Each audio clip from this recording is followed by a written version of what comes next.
here's a very special kind of example that, okay, we won't see it that often, but every now and again you do run into one of these, and it's kind of cool the way this happens. So it's called telescoping series, and it's, oh wait, not always. So it's often of this kind of form where it is a, where some rational functions. And if you look at this, it looks very similar to something we did recently. It looks very similar to something partial fractioning, right? And in fact, we're going to start by exactly doing that.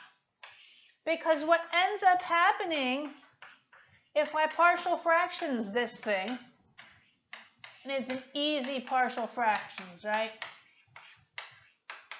So I end up with an plus 2a plus bn plus b equals 1. So I have a plus b equals 0 and 2a plus b equals 1. So if I multiply this one by negatives, I'm going to get a equals 1, and then b is going to equal -1, right? Because a plus b has to equal 0. So a quick partial fractions lets me rewrite this in this form as a was 1. So 1 over n plus 1 minus 1 over n plus 2. Okay, well now what? Now I'm going to look at the partial sums of this thing. Okay, so I'm going to get rid of this. And I'm just going to start writing down the partial sums. And I hope that I have enough space. So the first partial sum is just n equals 1, right? So that would be 1/2 minus 1/3.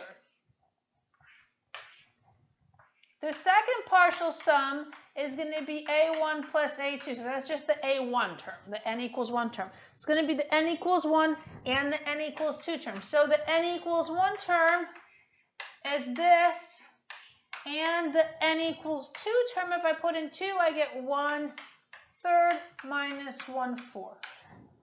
Well, let's see what happens with S3. Now I have to add up all the way to 3. Whoop. So 1/2 minus 1/3 plus 1/3 minus 1/4 plus 1/4 minus 1/5. And then I'm going to think I have enough space for one more term here.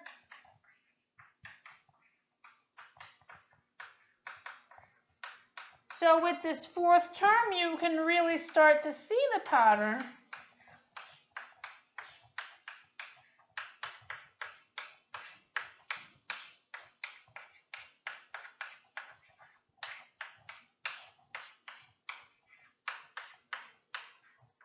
Okay. The interesting thing is that you've got these middle terms, and one comes with a negative and one comes with a plus. So if I look at the S2 term, these 1/3 cancel out. I end up with 1/2 minus 1/4.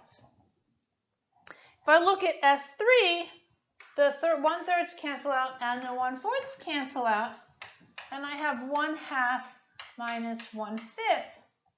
Now if I look at S4, I'm going one more step, so I end up with 1/2 minus 1/6. And what you can see is that if I were to keep doing this, however much space I have to do it, the middle terms are going to cancel out. They're going to keep canceling out because every time I'm incrementing by 1, and the only thing that's left is the first term and the last term. And so you see that happening here. And if I look at the pattern here, then I can figure out a pattern for Sn. Because S2 is 1/2 minus 1/4, S3 is 1/2 minus 1/5, S4 is 1/2 minus 1/6, Sn is going to be 1/2 minus 1 over n plus 2. Right? That's the pattern. The only thing that's left is the very last term. Okay, and now I have this. I can take the limit of this easily.